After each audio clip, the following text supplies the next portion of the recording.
Hi friends, இந்த வீடியோவில் என்ன செய்ய போகிறோன்னா உருளைக்கிழங்கு வறுவல் தாங்க செய்ய போகிறோம். இப்போ பாருங்கள், உருளைக்கிழங்கு எடுத்துட்டேன்.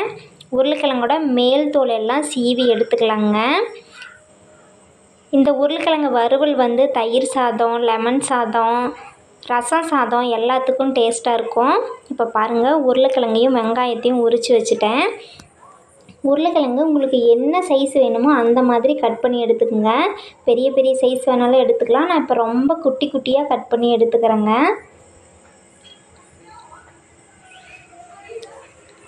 இப்போ பாருங்கள், உருளைக்கிழங்கு கட் பண்ணி எடுத்துட்டேன். இதை கல்லுப்பு போட்டு ஒரு கப்பில் தண்ணி ஊற்றி வச்சுருக்கிறேன். இதில் கொஞ்சம் நேரம் ஊற வச்சிடலாம். கட் பண்ணி வச்ச உருளைக்கிழங்க உப்பு தண்ணியில் ஊற வைங்க. இப்போ வறுவலுக்கு தேவையான வெங்காயம், மிளகாய், கருவேப்பிலை எடுத்து வச்சிட்டேங்க. இப்போ இந்த ஒரு 5 நிமிஷம் ஊற வைங்க. உருளைக்கிழங்கு உப்பு தண்ணியில் 5 நிமிஷம் ஊறட்டும். அதுக்கப்புறம் அதை 2-3 டைம் கழுவி எடுத்துருங்க. இப்போ இந்த தண்ணி வடிச்சிட்டு மறுபடியும் 2 டைம் தண்ணி விட்டு கழுவி எடுத்துக்கோங்க. இப்போ ஒரு கடாய் வச்சுக்கலாம். கடாய் சூடானது எண்ணெய் ஊற்றிக்குங்க. உங்களுக்கு இந்த வீடியோ பிடிச்சிருக்குன்னா லைக் பண்ணுங்கள். இங்கே பாருங்கள், எண்ணெய் காஞ்ச உடனே கடுகு சேர்த்துக்கலாம். கடுகு பொரிஞ்சோடனே உளுந்து சேர்த்துக்கலாம். உளுந்து பொரியட்டும். இப்போ சீரகம் சேர்த்துக்கலாம். சீரகம் பொரிஞ்ச உடனேயே வெங்காயம் சேர்த்துக்கலாங்க. இப்போ பாருங்கள், சீரகம் பொரிஞ்சிருச்சு. இதை கலந்து விடுங்க. இப்போ கட் பண்ணி வச்சுருக்கிற வெங்காயத்தை சேர்த்துக்கலாம். வெங்காயத்தை சேர்த்துட்டேன். இப்போ மிளகாய், கருவேப்பிலை எல்லாம் சேர்த்துட்டோம். இதை கலந்து விட்டுக்கலாம். இப்போ பாருங்கள், வெங்காயம் நல்லா வணங்கி வந்துருச்சு. இப்போ தேவையான அளவுக்கு மஞ்சத்தூள் சேர்த்துக்கலாம். பெருங்காயத்தூளும் சேர்த்துக்கிறேன். இப்போ கட் பண்ணி வச்சுருக்கிற உருளைக்கிழங்கு சேர்த்துக்கலாம்.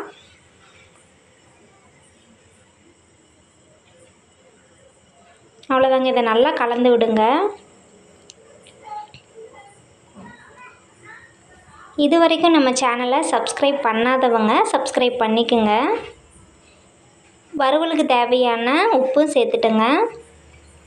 இப்போ அதோட சிம்மில் வச்சுட்டு ஒரு தட்டு வச்சு ஒரு 5 நிமிஷம் மூடி வச்சுருங்க. இப்போ பாருங்கள், உருளைக்கிழங்கு 3/4 வெந்துடும். சிம்மில் வச்சு வைங்க.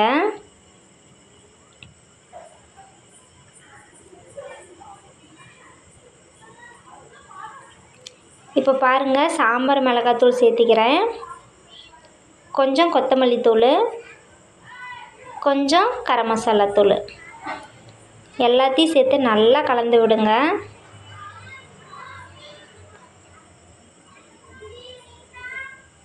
ரொம்ப ரொம்ப டேஸ்டான உருளைக்கிழங்கு வறுவல் ரெடி.